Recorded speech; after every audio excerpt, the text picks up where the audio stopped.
Hello, everybody, and welcome to my brand new show, How It's Made Junior, the show about how they make things. First, in this episode, we're making slabs. So first you take a slab that's pre-made and you put it in the slab, the thing that recreates slabs, and that's where all the slabs come from. So you keep putting slabs into the slab holder, and then you wait until they push out more slabs. And then they cut the slabs into new, different slabs.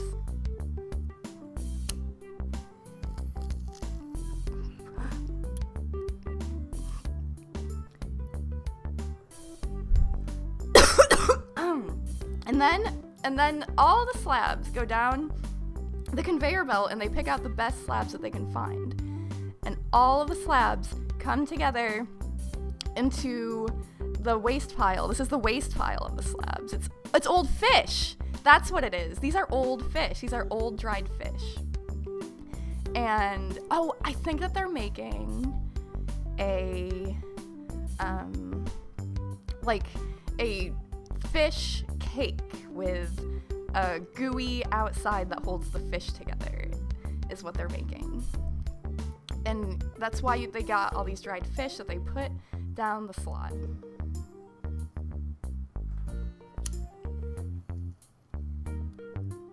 So you have to pick out the best kinds of fish, or else then you're gonna have bad fish. And you don't want to have something that's bad. You have to reconstitute the fish and bring it back to its edible state, its warm, soft, edible state.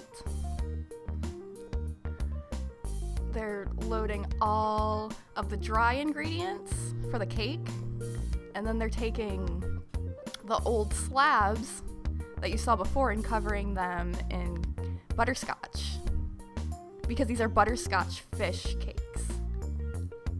And then they take them out so they can dry off, because you know that you can't bake with wet food. And then the orange stuff goes in, because that's going to be the outside. See, they're breading the fish cakes.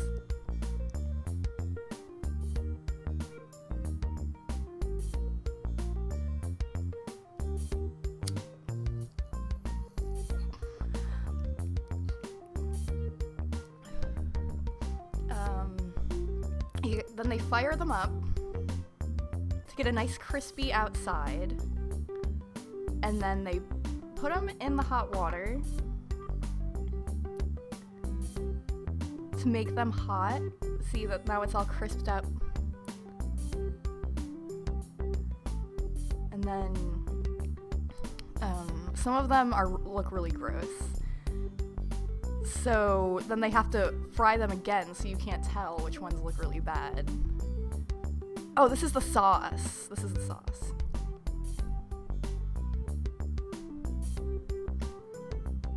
Oh, wait. Yeah, see, this is the barbecue fish sauce that they use for the other flavor of fish bread.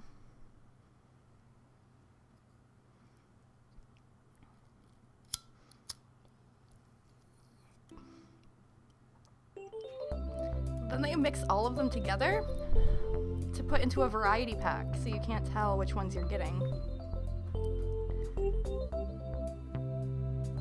You either have the barbecue or the regular flavor, and they're both the same color. They mix them up together. Then they put them all into boxes,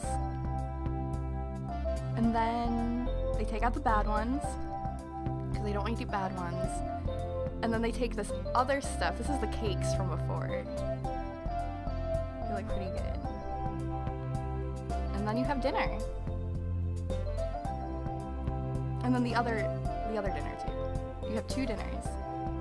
Ew, now you have this wax. And they're using the wax. They're flattening out the wax to make...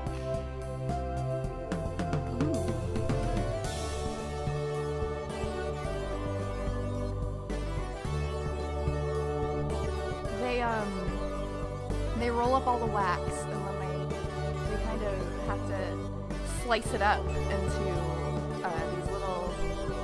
circles. And then they have to pick the best circles and put them into the right place. This is part of the manufacturing process that they use.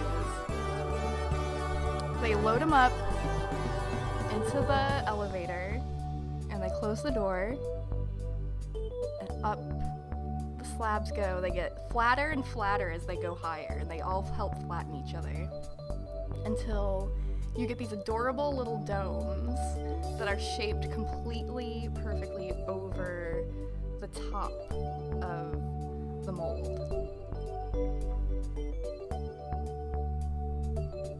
See, then you have to take this part off to get the good inside. The things, this vacuum cleaner is pulling them out. So then the excess gets left behind, and then you have it. Then you have a great sphere, and then you put those spheres into another mold, and then this is Disney World's manufacturing plant where they make tiny little models of Epcot Center.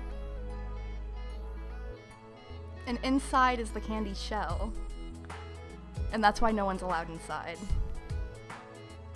But they're true to life.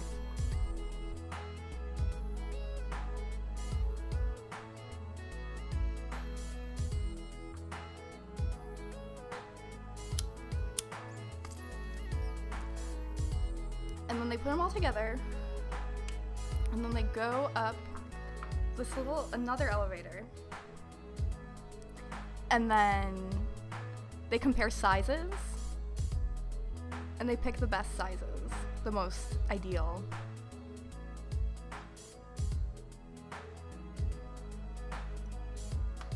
This is when they do the test to see like which one is a better size, and then the best size wins. And that's how they get the perfect model. This is the perfect model out of all of those.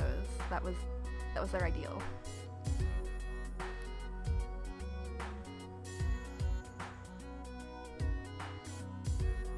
Okay, now there's a second sorting process that puts all of the best and all of the worst ones apart into different places. And then they get labeled, each with a different brand.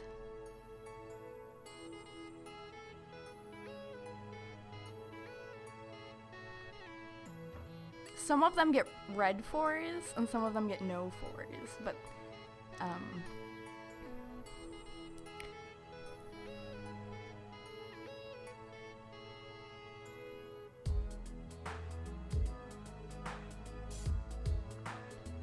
and then they all go into the same place.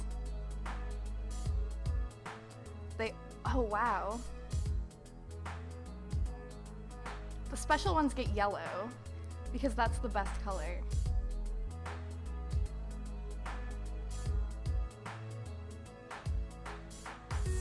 They'll only pick up their favorites, because otherwise they don't need them.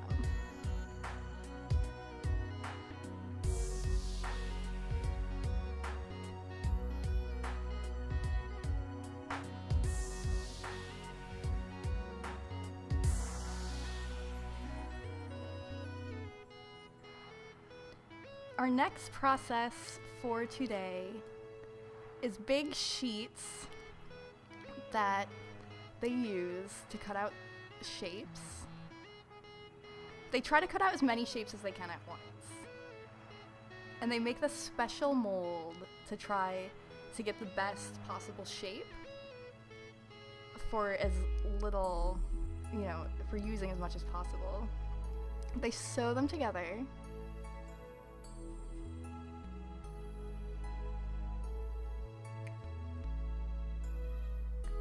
Oh, it's like a big mitten. It's a mitt. It's not a mitt, it's a glove.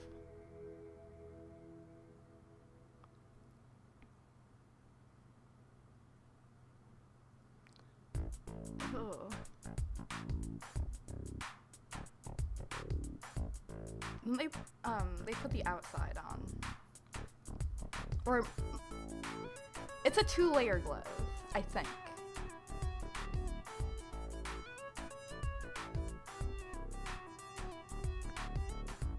Okay.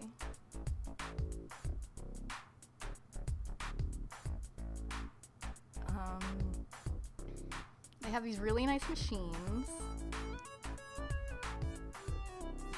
First, they have to try to match up each pair to be perfect.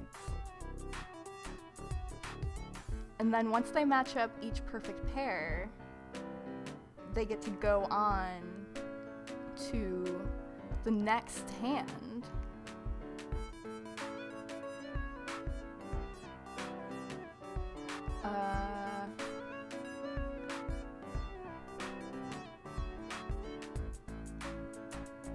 This is how they check to see how strong it is.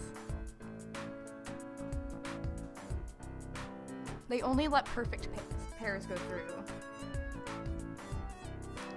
This is the part where they coat the glove. It's coated in an indestructible rubber.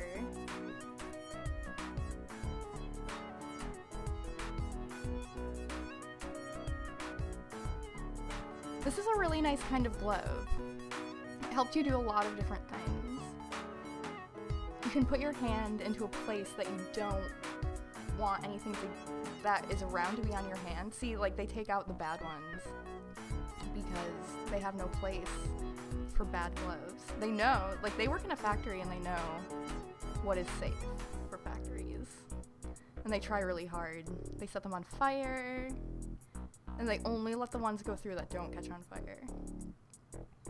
Some people might be putting their hands into fiery furnaces, or into fireplaces, or bonfires. You might want to bring these gloves camping. You could put your hand into water if you were wearing these gloves, and they wouldn't get cold as fast.